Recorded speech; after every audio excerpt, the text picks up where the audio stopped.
Come on now. Cette semaine, dans le petit monde médiatico-politique, on a entendu ça. Cette phrase de Nicolas Sarkozy. Nos ancêtres sont gaulois, dit-il. Nos ancêtres sont-ils gaulois? Les saillies de Nicolas Sarkozy se font désormais en rafale. 5 jours à peine après son retournement de veste climato-sceptique, le voilà donc qui nous balance une nouvelle punchline. À le moment où vous devenez français, vos ancêtres, ce sont les Gaulois. Et c'est Vercingétorix. Mon père est hongrois, on ne m'a pas appris l'histoire de la Hongrie. Mon grand-père maternel est grec, on ne m'a pas appris l'histoire de la Grèce. La petite phrase a affolé le monde scientifique, les historiens, les journalistes, tous y sont allés de leur analyse. Et pourtant, rien de bien neuf sous le soleil de la com sarkozienne. Cela fait plus de 10 ans qu'il tente d'imposer son roman national. Quand j'étais écolier, nos maîtres nous parlaient de nos ancêtres les Gaulois.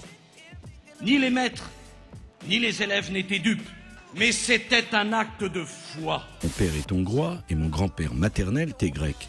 On m'a pas appris le hongrois et j'ai pas appris l'histoire de la Hongrie ou l'histoire de la Grèce.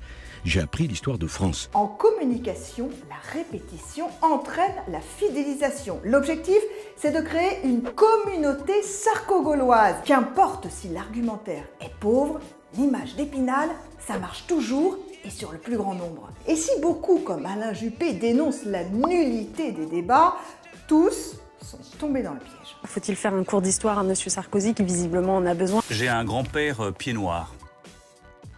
J'ai une arrière-grand-mère brésilienne. Et quand on coupe les racines d'un arbre, il meurt. On n'est pas tous pareils. Voilà, la force de Nicolas Sarkozy, c'est de phagocyter l'espace médiatico-politique. Il impose ses thèmes, il impose son tempo, avec son arme favorite, la transgression.